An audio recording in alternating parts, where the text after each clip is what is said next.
Hey folks, welcome to Unqualified, the fantasy football podcast that's been cutting the nets out of their fucking bathing suits since nylon was invented. I'm your producer, Rob Diesendorf, here with Sean Brady and Scott Johnson, two fantasy football rivals that have been sabotaging each other for years. They decided to come together to help you win your league and make your friends look like idiots. Woo! How's it going, boys? What is up? Oh, what's going on? You got to keep the net in. Well, I mean, no, you don't. Because if you go in the water and you get sand in there, it's not coming out. But if you cut the net out and then you get sand in there, all you have to do is jump up and down in the water, and the sand comes out. You gotta like keep it all together though. It just holds everything in. You first off, for the listeners out there, Scott doesn't cut the net out of his bathing suit. Yet lo and behold, he was complaining within maybe an hour of going in the water wearing the bathing suit. I wasn't. So, yeah. Oh, he was. Mm-hmm. I was not. Yeah, I was. Plus, you got to worry about dingling friction. That was the worst part, actually. But I don't want to wear whatever. I don't have to explain myself. I don't want to wear briefs underneath a bathing suit. It's stupid. It just seems like overkill. You don't have to wear briefs underneath the bathing suit. You just got to cut the net out. So you just free ball it underneath the bathing suit? Yes. That's weird. You're a psycho. Why is that weird? That's like psychopath. I don't know. It's not really. What do you think board shorts are? He just called you a psychopath. Yeah, I did call you a psychopath. Psycho. I think you're a psychopath for calling me a psychopath about such a minuscule topic. Weird. What were we going to say that we came back from where? Oh, we just came back from sunny Florida. Yeah. We were down there for a birthday with the crew. With the crew. We went to, where did we go? Fort Lauderdale. Fort Lauderdale. Where did you Fort go? Lauderdale. He doesn't even remember. I was barely functioning.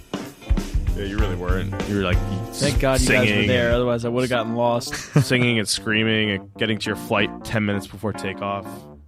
Almost married a traffic cone. He's not kidding about that. Anyways, today we're going to be talking about the AFC South, and I don't know what that even means. So you guys should really talk about that. I'm not really qualified. So last couple of division podcasts that we're doing, division episodes. This is the AFC South, as Robert said. So we're going to be talking about each team in that division, each position on those teams, where we think there's surprises, where we think guys are getting drafted right where they should, where they're getting overdrafted, but in particular, we're going to be talking about the Houston Texans, the Tennessee Titans, Indianapolis Colts, and the Jacksonville Jaguars in that order. And then at the end of each position on those teams, we're going to be talking about overall the biggest sleeper, biggest bust potential, and then the overview for the team. Wow. That was nice and clear right there. Thank you very much. You have the whole thing scheduled out for me. I'm just going to, you run it. I'll just see you later. The itinerary. Well, see you later. All right, let's get into the best team in that division last year, the Houston Texans. Moving to the quarterback position. Right now, the slated starter is Tom Savage. As we know, the Houston Texans drafted Deshaun Watson in the first round of the NFL draft this year, but he is the second quarterback right now. I think people are salivating over his future fantasy value, but for this year, he might not have any, as he is not the starter. I don't know if Tom Savage has any value either on that team. Yeah, I think I wouldn't be surprised at all if Watson took over probably mid-season, I would say. But no, the biggest thing for me here is that no matter what, you're going to have better quarterback play than we did last year with Brock Osweiler. So that's the thing I'm most excited about. I know that Tom Savage, first off, it's going to be very tough to be worse than Brock. I don't think he will be. I think Tom Savage will probably be pretty competent. But even if he's not, you have Deshaun Watson waiting in the wings. So I'm pretty excited about the quarterback situation in Houston. Yeah, and honestly, who he's throwing to, he has DeAndre Hopkins, who's a freak. And he also has, Will Fuller is hurt. We'll get into that. But he has good weapons around him. CJ Fedorowicz, Lamar Miller is a good running game. This team is going to be really good. So he might have some sneaky value in like 2 QB leagues. But keep in mind, Tom Savage was a pretty highly drafted guy. I think he's like 4th round by the Texans. So it's not horrible, but he could have a couple of good games here and there, maybe as a matchup play. The running back position is a little more interesting. Lamar Miller is basically going in the 2nd or 3rd round right now. He was kind of a bust compared to where he was drafted last year. I know from experience. They did draft Deontay Foreman in the 3rd round of the NFL draft this year. So bringing in a little competition. He's kind of not a safe bet now that they have Foreman in the mix, and he really didn't meet his expectations last year. So I feel good about him at like the beginning to mid of the third round. Yeah, I agree. I think Miller, you really like him if he's your RB2. If he's your number one running back, which might wind up happening if you go wide receiver heavy early, you're not going to feel great because, again, he had some very up and down years in Miami, and last year he did not fulfill his potential as, what was he, a first round pick last year, or early second? Pretty rounder? much. I took him in the first round. Yeah. So, I mean, this guy, I think, people are kind of almost swinging the wrong way on him. I think he's still a really good player, definitely a big home run threat, and could be a very good RB2, but he's not going to give you that consistent production that a running back one will. Foreman, I really like. I think he's so different from Miller that it kind of works. It could work out for both of them, honestly. Foreman is just a really big, really physical guy, whereas Miller is more of the home run threat. I think Foreman could have some standalone value this year, especially if this team decides to, lean on the run a little bit more. The one guy you don't have to worry about there is Alfred Blue. He's not good. Don't even worry about him as a handcuff or anything else. Deontay Foreman, I think we need to seriously consider him as a handcuff to Lamar Miller. I think you probably need to take him in the last round. I see a situation here.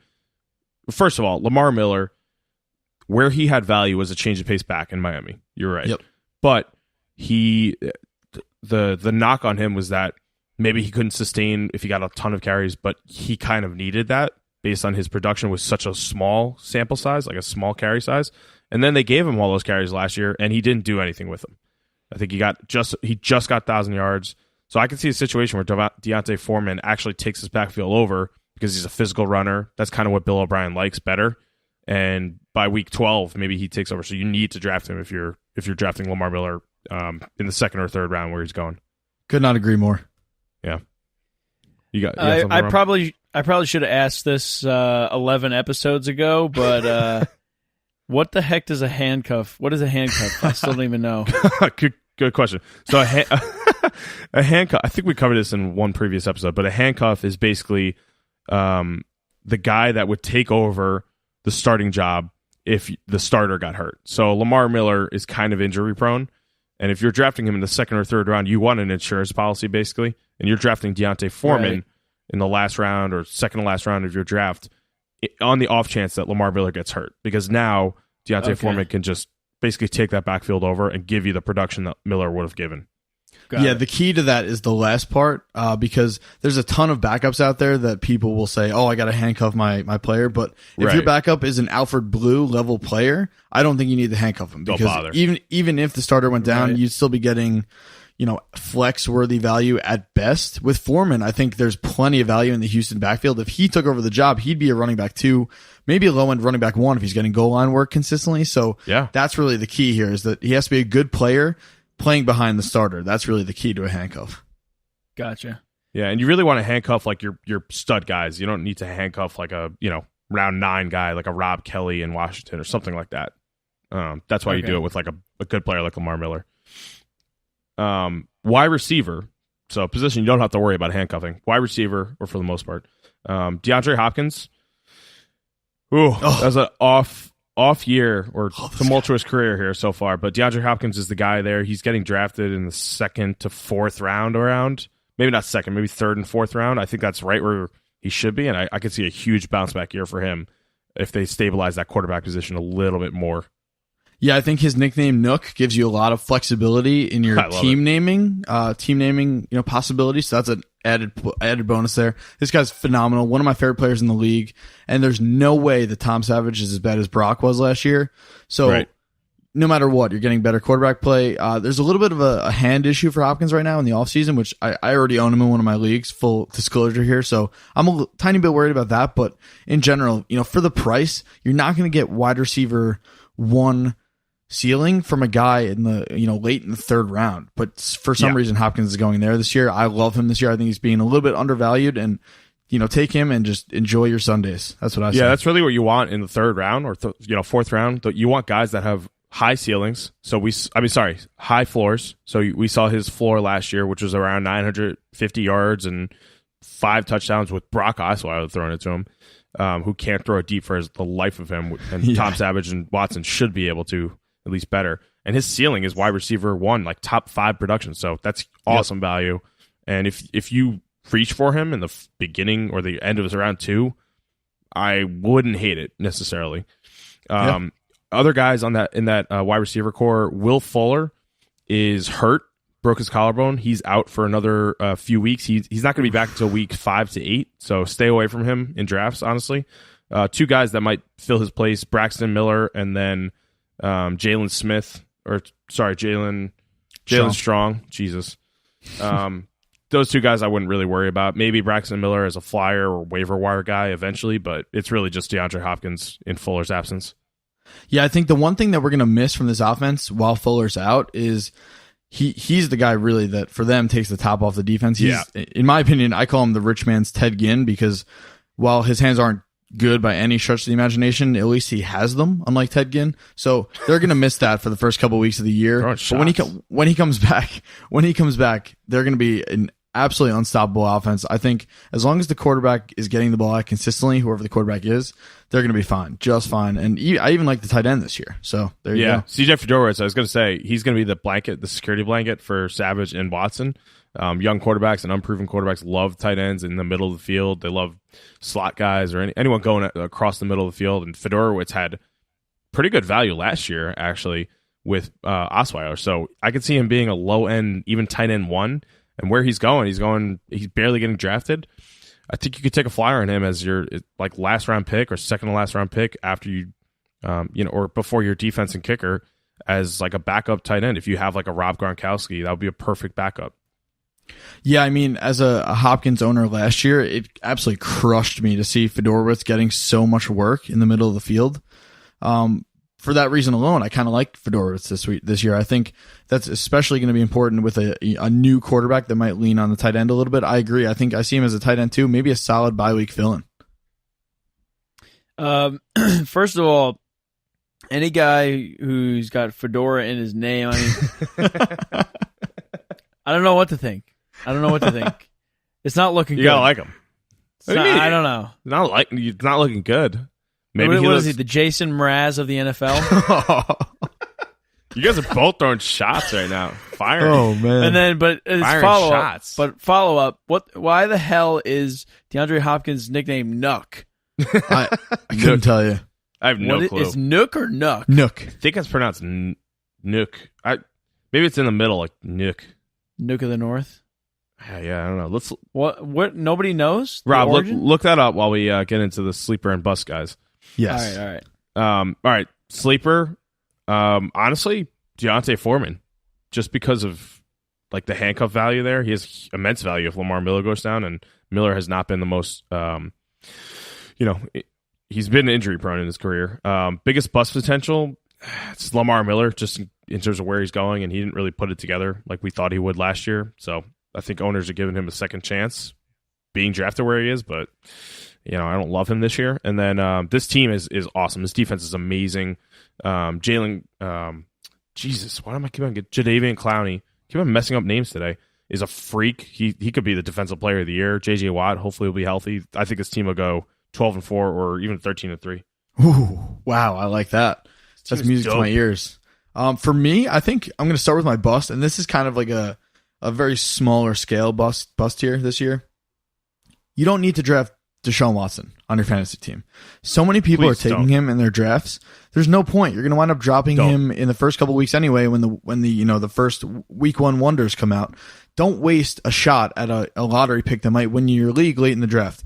He's going to take over the job at some point this year, but you don't need to draft him. That's why, for me, honestly, he's my biggest bust here because you don't need to take him in the drafts this year. I like that. As far as my surprise, I agree with you on Miller. I think there's a lot of risk there. I really like Foreman. And I think even if, there's a plus side to that where maybe Foreman keeps Miller healthier and, fresher, but still I think Foreman's going to eat into his work this year. And I think you might not get the, third round production that you're looking for from him.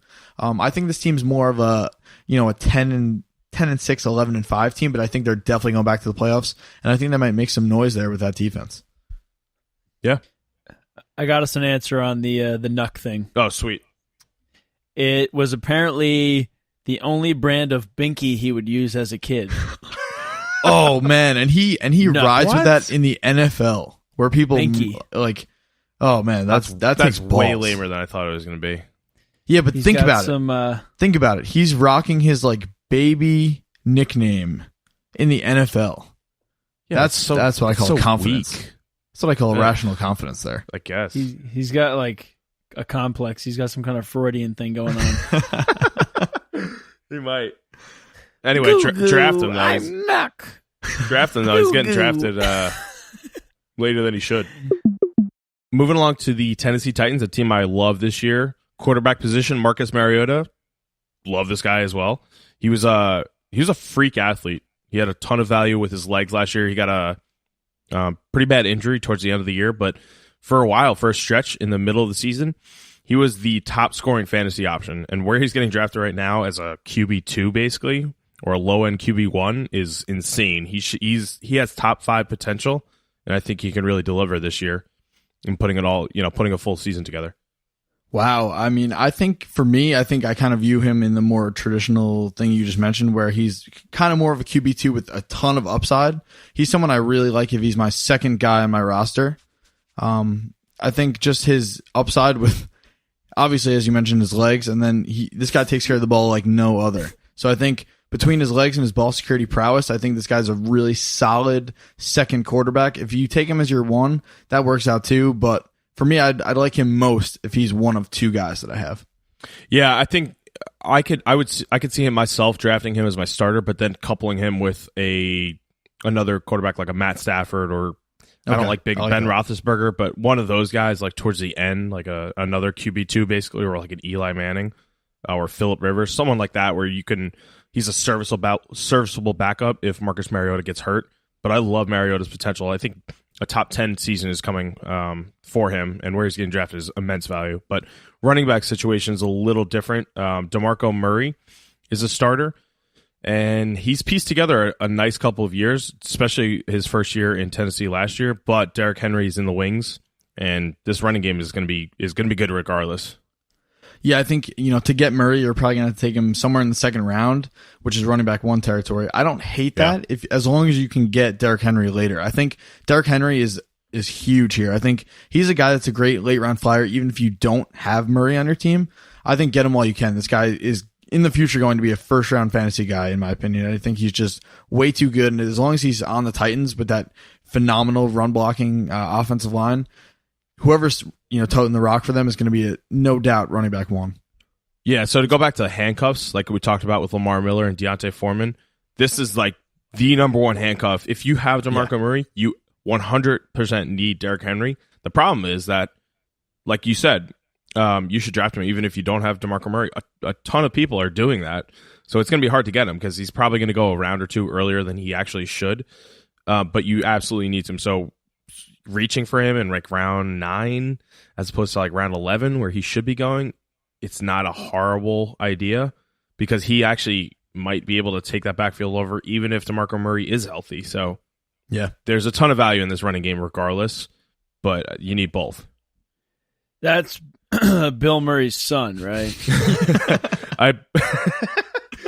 Yeah, it is actually. I think it might be like a nephew.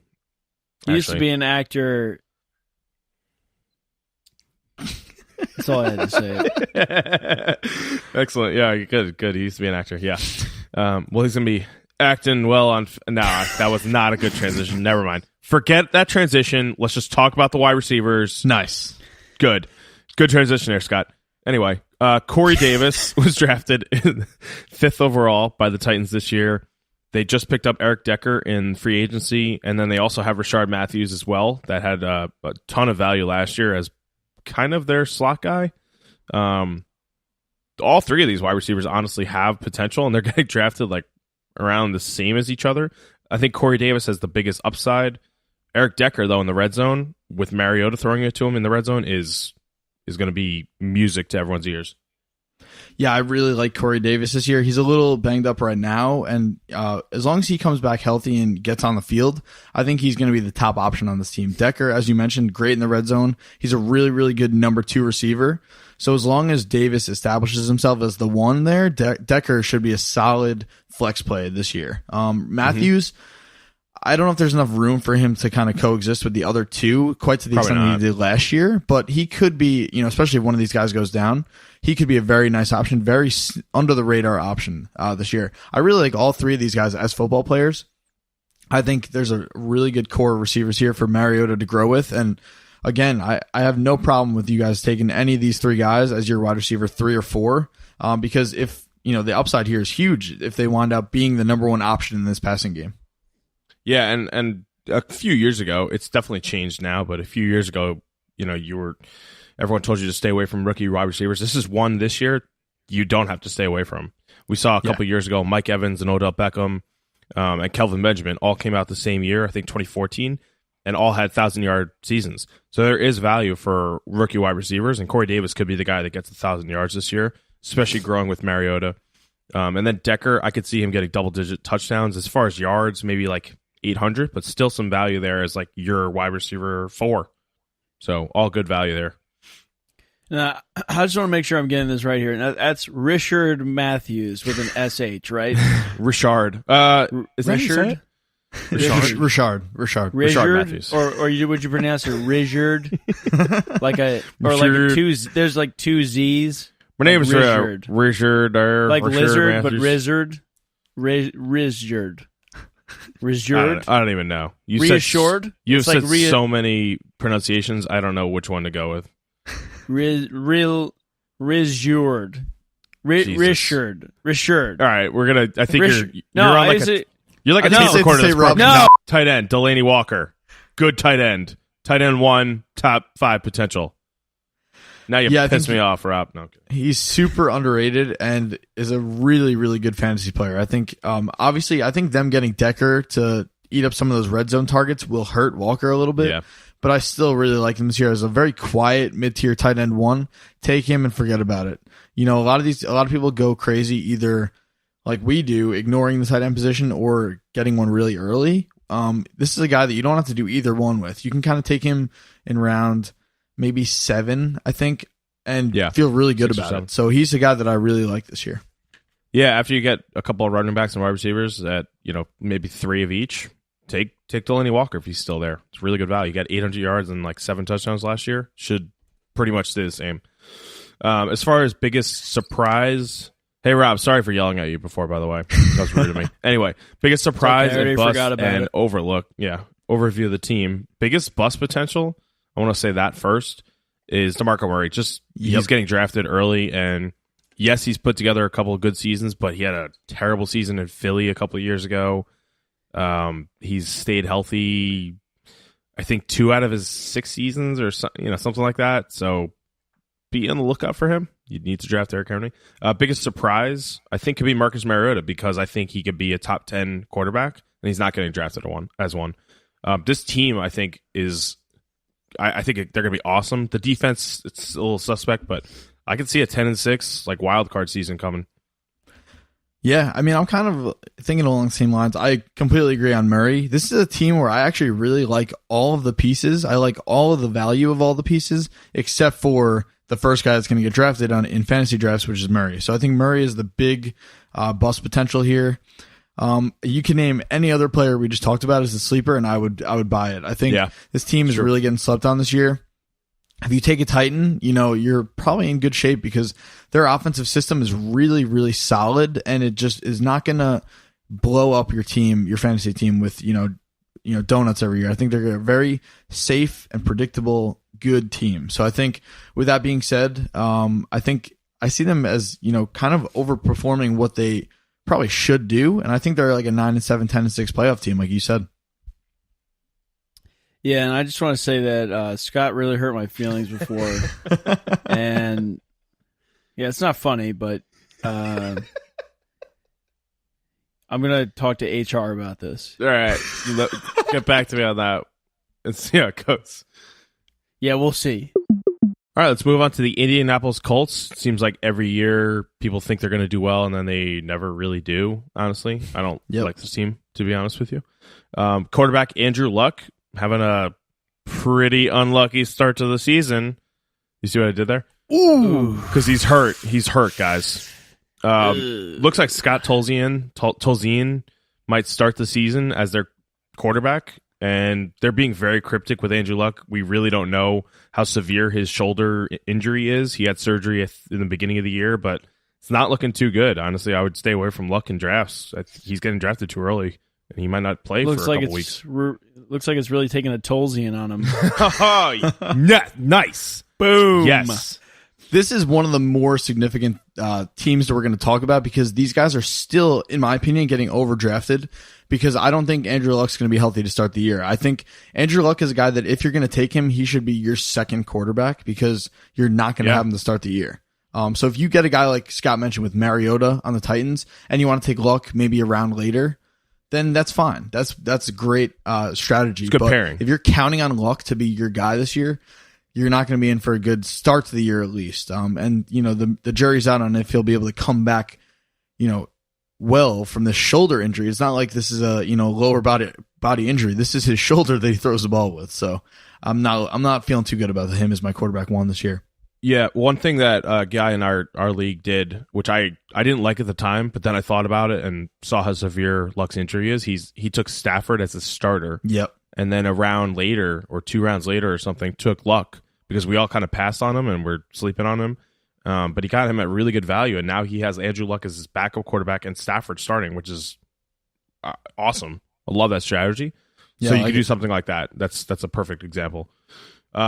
This team is kind of going to fall apart, honestly, without Luck. But running back Frank Gore, the ageless Frank Gore, they have Robert Turbin as their backup. Marlon Mack is another guy who I don't really know about. Gore still manages to get like 1,000 yards every year. Al Gore? It's going to stop. Yeah, Al Gore. And it's going to stop like soon. So this could be the year. Maybe now that Luck's out, they're going to key on the running game, and this could actually be the year he gets less than 1,000 yards. So he might get overdrafted too. Yeah, I was really hoping that the Colts would make a move in the running back department in this year's NFL draft. They did with Marlon Mack, but they ignored, a earlier round guy like a Dalvin Cook or even an Alvin Kamara would have been awesome here. I think, again, I don't love Gore at all. I think it's absolutely incredible what he continues to do, but let someone else in your league take the gamble on Frank Gore this year. The other guys I don't love. I think Mack kind of intrigues me only because of the situation. He could be a pretty valuable waiver wire pickup early in the season, especially if they're going to lean on the run more. Yeah, Turbin's a backup guy, so Marlon Mack, guy to look out for. Yes, Rob. Yeah, raising your hand in the room. No, I realized it wasn't Al Gore. It's Frank Gore. I guess is Al Gore's son, Francis Gore the second. Bill Murray's son is in there. Al Gore's son is in there. There's a lot of. I'm just noticing there's a lot of diversity in the NFL. It's a very political division, diversity. But too. I know that Al Gore does still play, and I see in the show notes it says Gore is an ageless wonder, and he is. It's good to see guys that old still playing. Yeah, that care about the environment, doing it for breaking bones, breaking their own bones. Exactly. Yeah, couldn't have said it better myself. Bleeding their own blood. Anyway, wide receiver here. T.Y. Hilton is the main guy there. Then they also have Dante Moncrief, Kamar Aiken they picked up in the offseason. Philip Dorsett is still there. But these guys really get a huge knock if Luck is out. Tolzien can't. We don't know what he's like. But T.Y. Hilton right now, I would feel very scared about drafting him in the end of, he's getting drafted in like the beginning of the second round. I wouldn't do that. Honestly, I would wait until the end of the second or early third. Yeah, I completely agree. I think Hilton's an absolute stud, but he is somewhat dependent on Luck. He's not just going to be able to have Scott Tolzien keep him in the top-end wide receiver one discussion. I think for me, he was a good second-round target until this Luck news started to break. So I think I don't really trust him as my second-best player on my team this year, whereas I would have earlier. I think I really like him in round 3. If he falls there, that's fine with me. Anything lower, grab him because when Luck's back, he could win you your league there.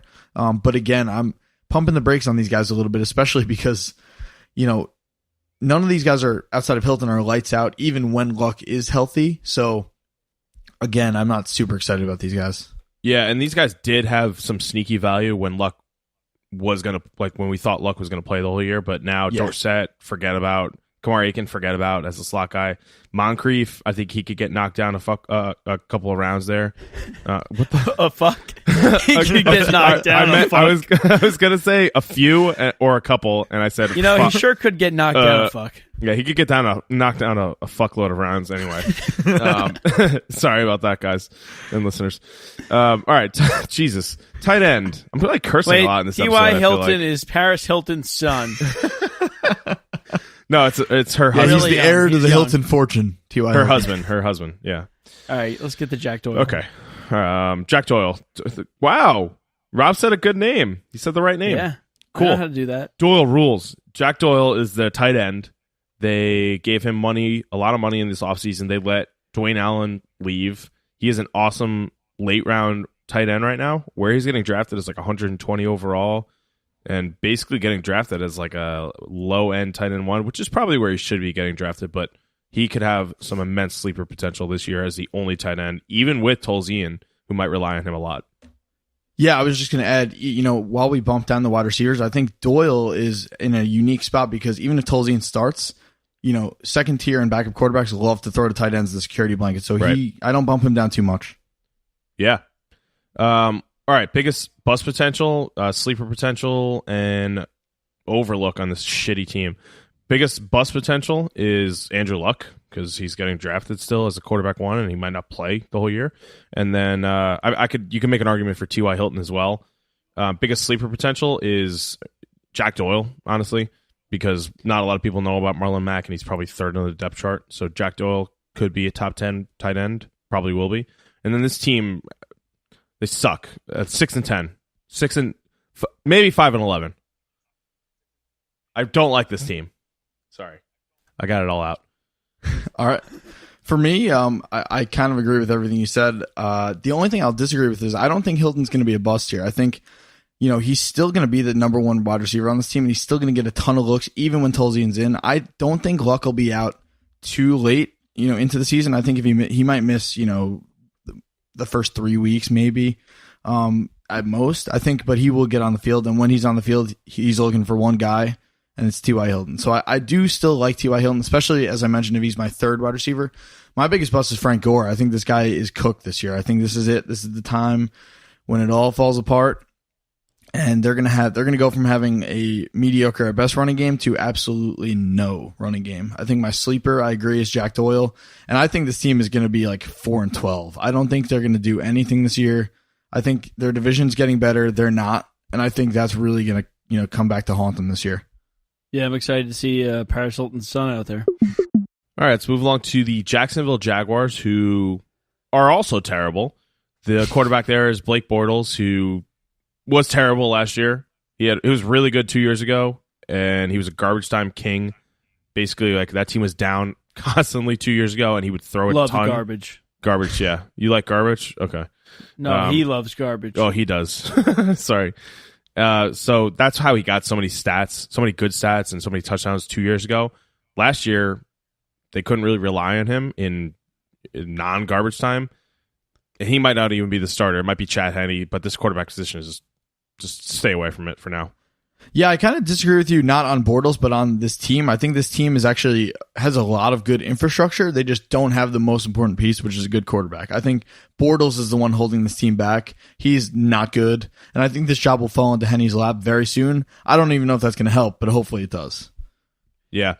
Running back situation, they drafted Leonard Fournette 4th overall in the NFL draft, who is a freak athlete, but he had some durability concerns at LSU. So it looks like they're going to give him a huge carry share this year. They do have Chris Ivory and TJ Yeldon, who were terrible last year, but this offensive line isn't that good. So yeah, Fournette's getting drafted in the second, third round, which is kind of early for a rookie running back. He could get 250 carries, but you don't know what he's going to do with them, and you don't know if he's going to stay healthy. Yeah, he's getting so much hype, and obviously rightfully so, because he was an absolute freak in college. One of the best running back prospects to come out, including, in recent years, including Zeke Elliott. I think still taking him as my second best player in round 2 is very scary because we still haven't seen him do it. And his team's, again, doesn't have a real passing threat out of the, in the backfield next to him. So, if he falls me in round 3, that's fine. I don't mind him there, especially as like a running back 2. But again, I'm not feeling great about him in round 2, which is where he's starting to go now that Zeke is falling a little bit. So I think proceed with caution with Fournette. Yeah, I think this team is trying to get to like more of a running balance game because they pass way too much the past 2 years.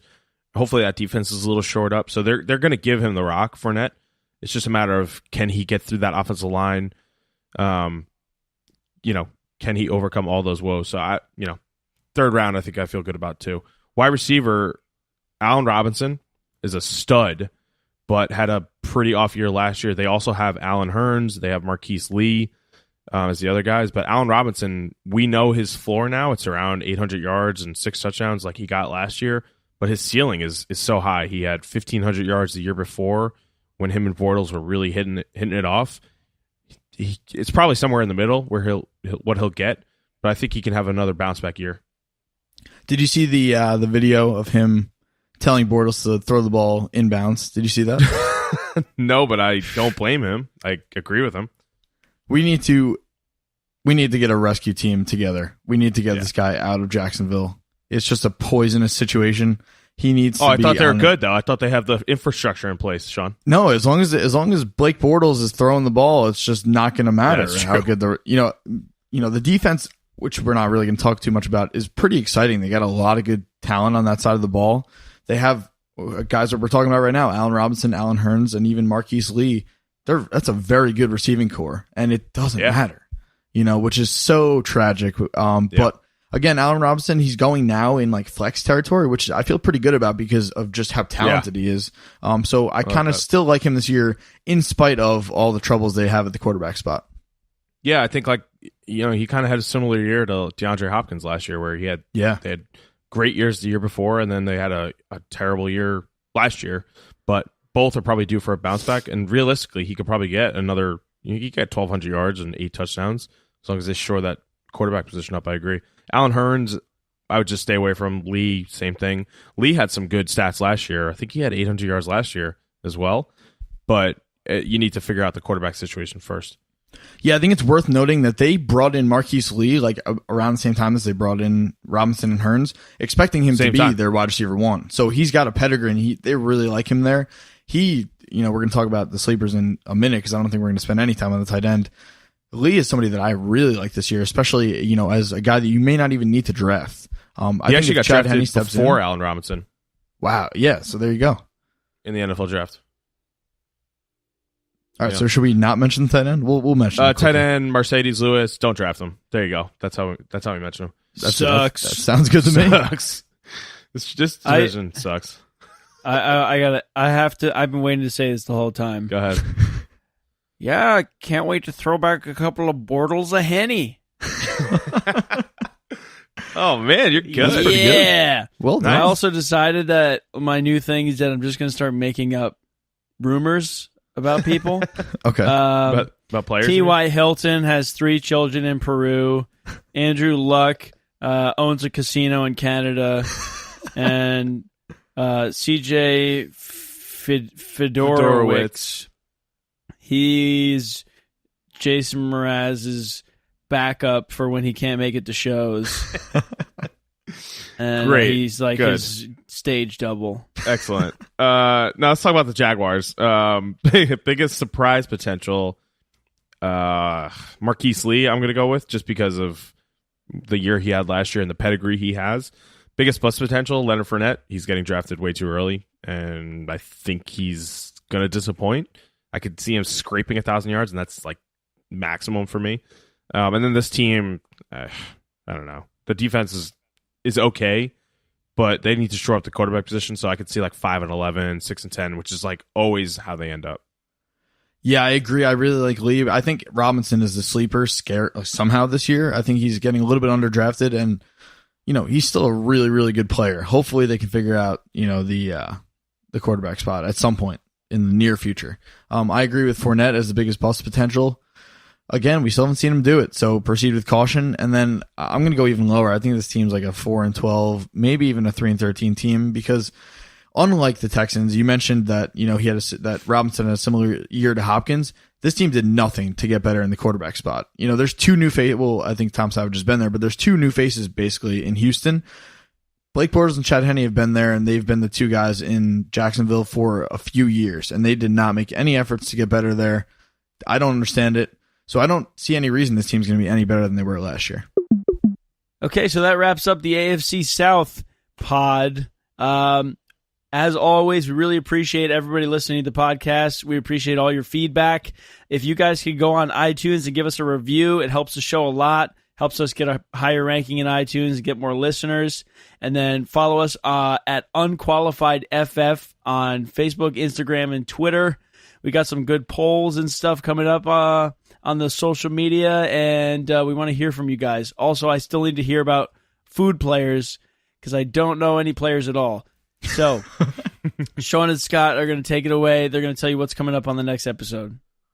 Yeah, so next episode we're going to release is the NFC South. So we have the Atlanta Falcons, who were last year they made it to the Super Bowl. Tampa Bay Buccaneers, this year's Hard Knocks team.